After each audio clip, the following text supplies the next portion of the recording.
ሚስት ተናዳ ድንገት ተነስታ የቤት ዕቃ ሰብስባ ልወጣልህ ነው ካለች ውጪልኝ ገላገለኝ እንዳትላት ባይሆን የቀረሽ ዕቃ አለ በላት ምንድነው ካለች እኔስ በሆነ ያንቺ ዕቃ አይደለ ወይ ሬሳ የሚፈራው ዝም ስለሚል ነው ይባላል ስለማይናገርና እንደውም አንድ አባት ምን አሉ ይባላል አንዲት ሴት እኔ አፌ ለፈልፋል እንጂ ውስጤ ንጹህ ነው ትላቸዋለች ስትላቸው እሱማ እባብም መርዙን ከተፋኮ ውስጡ ንጹህ ነው ብለው ተናግረው እንግዲህ ያው እኔ ሃይማኖት ሰው ስለሆንኩ ከዛ ብነሳ አንደበት በጣም ብዙ ኃይል እንዳለው ነው የሚነገረው በሁሉም ሃይማኖቶች በሁሉም መጽሐፍት ማለት ነው እንግዲህ ዓለም ሲፈጠርም ብርሃን ይሁን ተብሎ ነው ብርሃን የበራው ያ በቃል የተፈጸመ ነገር ነው ከዛ ውጪ እንግዲህ ሁለት ህይወት አለ አንደኛው እዚህ ምድር ላይ የምንኖርበት ህይወት ነው ሁለተኛ ከሞት በኋላ ያለው ህይወት ነው ስለ ሁለቱ ዓለማት መጽሐፍ ቅዱስ ሲናገር የመጀመሪያው ሞትና ህይወት በምላስ እጅ ነው የሚል ቃል አለ ማለት ሰው በዚህ ምድር ላይ የሚኖረው ህይወት ጥሩም መጥፎም ሊሆን የሚችለው በምላሱ ነው በሚናገረው ነገር ነው በጥሩ ንግግሩ ወይ በመጥፎ ንግግሩ ማለት ነው በአንጻሩ ደግሞ ከሞት በኋላ ያለውን ሲገልጽ ከቃልህ የተነሳ ትጸድቃለህ ከቃልህ የተነሳ ትኮነናለህ ይላል ስለዚህ ቃል ይሄንን ያህል እጅግ በጣም ወሳኝ የህይወት ክፍል ነው በሃይማኖት አካባቢም ደግሞ ጸሎት በቃል ነው የሚደረገው ቡራኬ በቃል ነው የሚደረገው ሰው ንስሐ ቢገባ በቃሉ ነው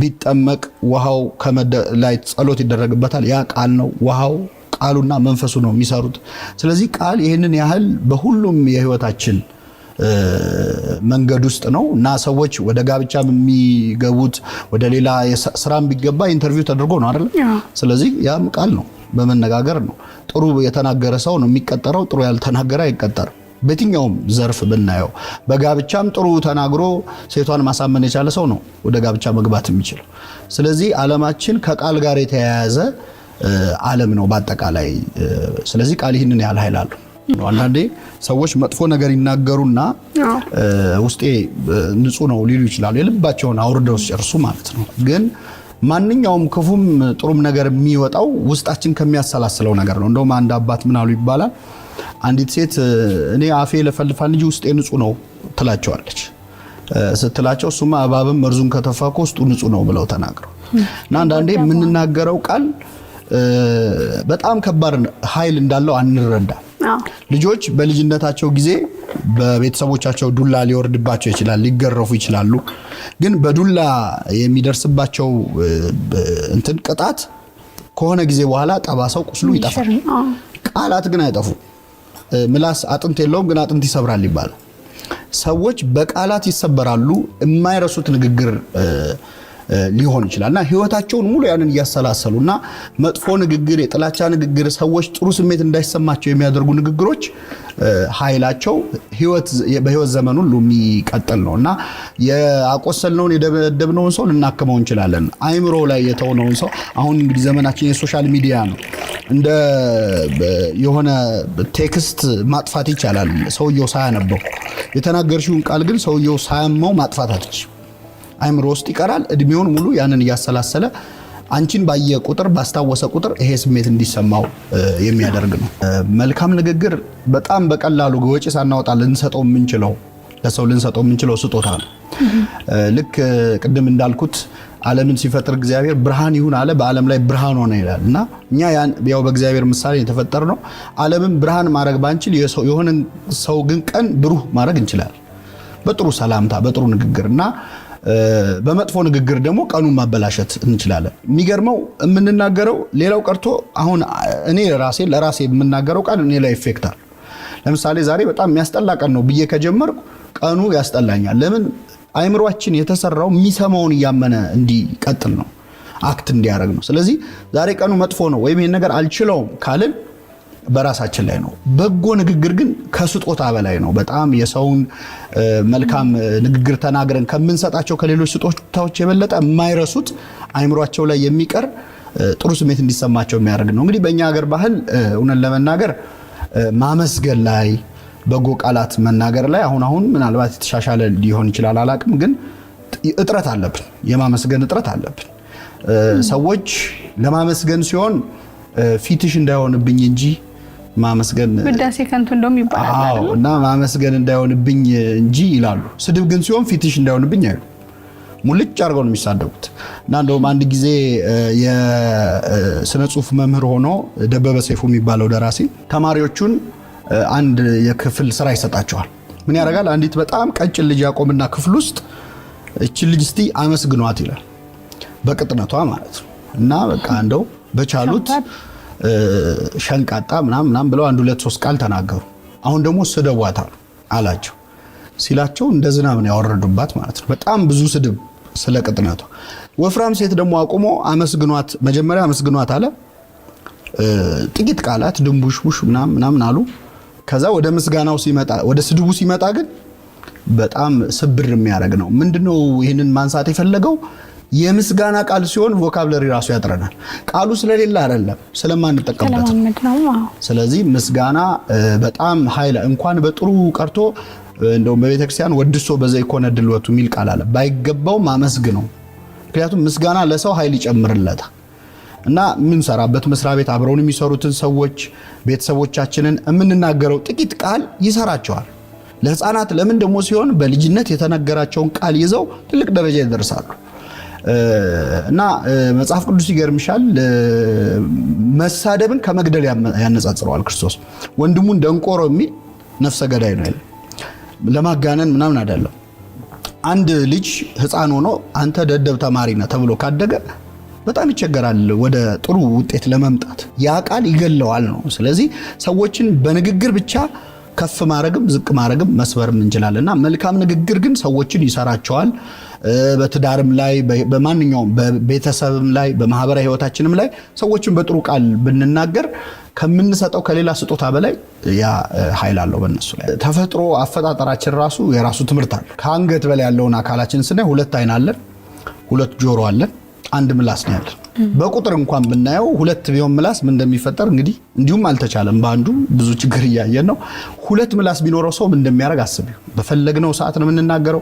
ደግሞ 2 ራሱ በደንብ ሴኩር የሆነው አካል ነው ምላስ። ከንፈር አለ፣ ከዛ ጥርስ አለ። እንደው ትንሽ ቢዘገይ እኮ ተብሎ እኮ እስኪወጣ ድረስ ማለት ነው። ግን እኛ ከአይንና ከጆሮ በላይ ሰው ከመስማት ይልቅ ለመናገር ይፈጥናል። እና ሰው ለመናገር የዘገየ ይሁን ይባላል። የዘገየ ማለት ለማሰብ ጊዜ እንዲኖረው የምትናገረው ቃል በተለይ ኢሞሽናል በሆነ ሰዓት አንደበት መግራት የሚቻለው ምንድነው? ስሜታዊ በሆነ ሰዓት መናገር የለብንም። በተናደድን ሰዓትም በተደሰትንም ሰዓትም ሰው በተደሰተ ሰዓት የሚገባውን ቃል አይፈጽም። በወቅቱ በጣም ደስ ብሎት ብዙ ነገር ይልና በአንጻሩ በተናደደ ሰዓት የሚናገረው ነገር ቆይቶ ሲሰማው ወይም ሲያስታውሰው የሚጸጸትበት ሊሆን ይችላል። ዘግይቶ መናገር በጣም ወርቃማው ህግ ነው ለንግግር አንደበትን ለመግራት። ከዛ ውጪ ከተፈጥሮ መማር፣ ለመስማት መፍጠን፣ ለማየት መፍጠን፣ ለመናገር ግን ቀስ ብሎ በጥሩ ቃል መጀመር አንዱ አንደበትን የመግሪያ መንገድ ነው። አንዳንዴ ሰው የሚናገረው ነገር ጥሩም ሆኖ የሚናገርበት መንገድ ግን ሰውን ሊያስከፋ ይችላል። አንዳንዴ እኔ እኮ ለሷ ብዬ ነው ለሱ ብዬ ነው እኮ የተናገርኩት ይልና ሰው ግን የሚናገርበት መንገድ ኢንቴንሽኑ ጥሩ ሆኖ የሚናገርበት መንገድ ግን መጥፎ ሊሆን ይችላል። ቀላል ምሳሌ ልስጥሽ። ለምሳሌ አሁን አንዲት ሴት ጫማ ልታሰራ አንድ ጫማ ቤት ብትሄድ እና ጫማው ባይበቃት ያ ጫማ ሰሪ ጫማው ጠቦሻል ከሚላትና እግርሽ ትልቅ ነው ከሚላት ጫማው ጠቦሻል ማለት ያለበት ለምንድን ነው ጫማው የጠበባት? እግሯ ትልቅ ስለሆነ ነው። ግን እግርሽ ትልቅ ነው ቢላት ሁለተኛ እዛ ጫማ ቤት አትደርስም። ጫማው ጠቦሻል ካለ ግን ጠቦኛል ብላ ትመለሳለች። ግን ሐሳቡ አንድ ነው። ያው እግሯ ትልቅ ስለሆነ ነው ጫማው የጠበበው ነው። ስለዚህ ሐሳቡ ጥሩ ቢሆንም የምንናገርበት መንገድ ሰዎች ጥሩ እንዲሰሙን አንዳንዴ ከበጎ መጀመር ሊሆን ይችላል። አስተያየትም እኛ ብዙ ጊዜ ሰው ሲያመሰግን እና ጥሩ ቃል ሲናገር አናመሰግንም በባህላችን። አሁን አመስጋኝ ሰዎች እንትና አሽቃባጭ እንደሆኑ እንደው ልወደድ ባይ እንደሆኑ ነው የሚታዩት። አመስጋኝ ከሆነ ተሳዳቢ ከሆነ ነው ደግሞ ሐቀኞች ናቸው። እሱ ፊት ለፊቱ ነው የሚናገረው ብሎ ስድብን ሰው በጣም ያሞግሳል። መሳደብ የሐቀኝነት፣ ማመስገን ደግሞ የልወደድ ባይነት ምናምን አይደለም። እውነት እንግዲህ በሁለቱም ነው፣ በመጥፎም በጥሩም እውነቶች አሉ አይደለ? ስለዚህ አንድ ሰው ለስድብ የሚጠቀምበትን ሐቀኝነት ለምስጋና መጠቀም መቻል አለበት። እና አንዳንዴ አስተያየትም ሲሰጥ ከተናጋሪዎቹ አለስልሶ የሰውየውን ስሜት ጠብቆ ከዛ በኋላ ትችት ቢደረግ ነው ሳንዱች የሚል ቲዮሪ አላቸው አንዳንዶች። መጀመሪያ በምስጋና ጀምሮ ከዛ ትችቱን መሃል ላይ አድርጎ መጨረሻውን ደግሞ ልክ እንደ ዳቦና እንቁላል እንደሚበላው ማለት ነው። ግን እንቁላሉ መብዛት የለበት ማለት ስድቡ ወቀሳው ማለት ነው። ግን ትችትም ቢሆን በበጎ መልኩ ነው። የሚሰማው ሰው ደግሞ ሲሰማ ትንሽ ወደ ሰፊ መሆን መቻል አለበት። ሪአክሽኑም በጣም ቁጣ የተሞላበት አንዳንዴ ሰዎች መጥፎ ንግግር ሲናገሩን እኛ በምንመልሰው ጥሩ ምላሽ ያንን መጥፎ ነገር ማጥፋት ይቻላል። መጽሐፈ ምሳሌ የሚባል መጽሐፍ ይላል መልካም መልስ ቁጣን ታበርዳለች። እና አንዳንዴ በቁጣ ለሚናገረን ሰው በለሰለሰ መንገድ ስንናገረው እያየነው ሲቀየር እናዋለን። እዛው ለምሳሌ በቤተሰብ ሊሆን ይችላል፣ በትዳር ቅዱስ ዮሐንስ አፈወርቅ የሚባል አባት ሚላል መሰለሽ ለምሳሌ ሚስት ተናዳ ድንገት ተነስታ የቤት ዕቃ ሰብስባ ልወጣልህ ነው ካለች ውጪልኝ ገላገለኝ እንዳትላት፣ ባይሆን የቀረሽ ዕቃ አለ በላት። ምንድነው ካለች እኔስ በሆነ ያንቺ ዕቃ አይደለ ወይ እኔንም ጠቅለሽ ይዘሽኝ ውጪ በላት። እርግጠኛ ነኝ ተመልሳ ቁጭ ነው ተመልሳ።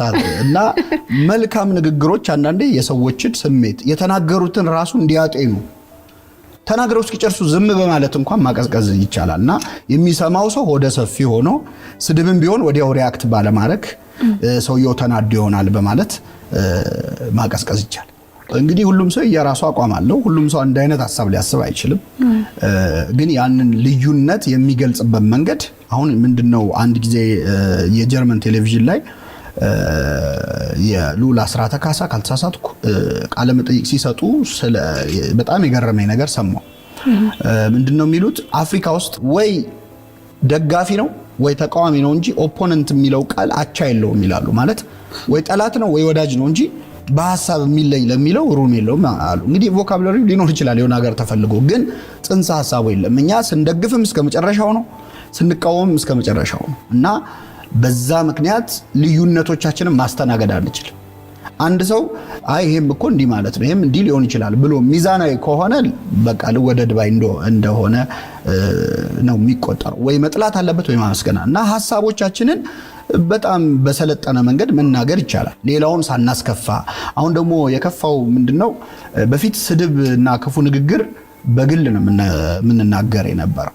ድሮም እኮ ስድብ ነበር፣ እሱማ በደንብ ነው የምንሰዳደብ የነበረው። ግን አሁን ለየት ያለው ቴክኖሎጂ መጣ።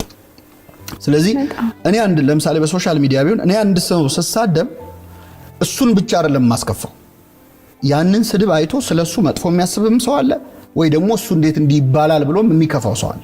ስለዚህ የብዙ ሰው ህይወት ነው የምነካው ማለት ሳመሰግንም የዛን ያህል ነው ኃይሉ። እና ቴክኖሎጂው አለ የሚቆይ ለትውልድ የሚተላለፍ ስድብ ነው እያደረግን ያለው። እና የሆነ ቦታ ሰዎች ተገደሉ የሆነ ቦታ እንዲሞቱ ሲባል እንዴት ሰው በሰው ላይ ጨክና እንላለን።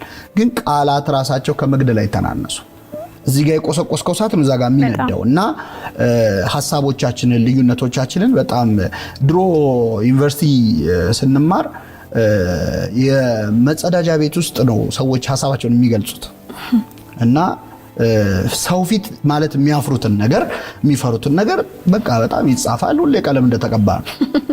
አሁን እዛ መጸዳጃ ቤት ላይ ይጻፉ የነበሩ ነገሮች ፌስቡክ የሚባል መጻፊያ ፕላትፎርም መጣላቸው። ስለዚህ ሰዎች ኢምፐርሰን አግኝቶሽ የማይልሽን ነገር እዛ ላይ ይለዋል። ለምሳሌ አንዳንድን ሰው የሚሳደቡ ሰዎች ያንን ሰው በአካል ቢያገኙት ፊት ለፊት አይኑን እያዩ እንደዛ ሊሉት አይችሉም።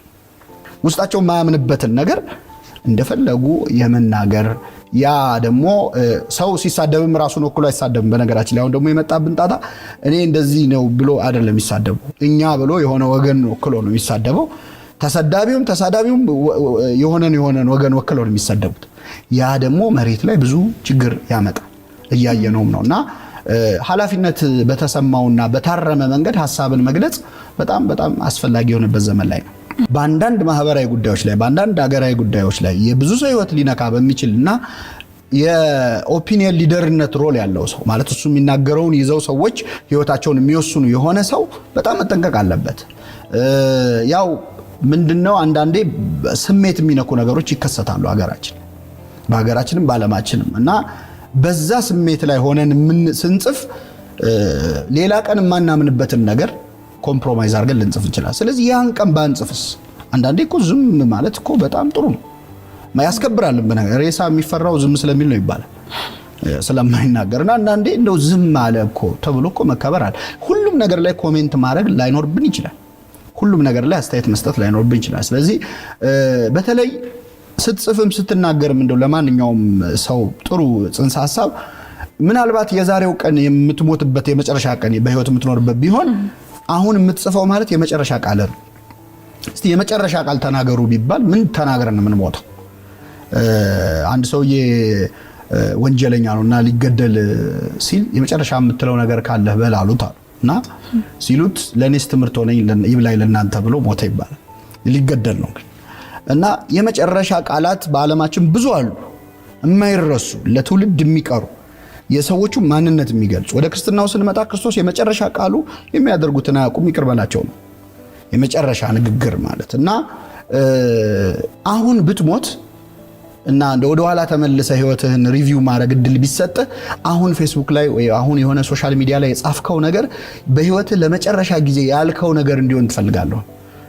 ይሄን ብሎ መሞት በጣም ያሳዝናል እና እያንዳንዱ ቃል መቼስ እድሜያችን የተወሰነ አይደል አንቆጥሮም እንጂ እኮ ልክ ለምሳሌ አሁን እንደ ትዊተር ምናምን የተወሰኑ ቃላት አይደለ እንድንጽፍ የሚፈቅደው የሰው ልጅም እኮ እዚህ ምድር ላይ የተፈቀዱለት ቃላት የተወሰኑ ናቸው መቁጠር ስለማንችል ነው እንጂኛ በጣም ብዙ ሊመስለን ይችላል ግን በጣም ጥቂት ቃላት ናቸው እና በነዛ ቃላት ማንን ሰብረናል ማንን ጠግነናል ብሎ ራስን ሪቪው ማድረግ ወደ ኋላ ተመልሶ ማየት ያስፈልጋልና እያንዳንዱ ቃል የሆነን ሰው ልታድን የምትችል ብትሆን ወደ ኋላ ተመልሰን ስናየው ማናዝንበት ይሆናል እንደዛ ነው የሚሰማው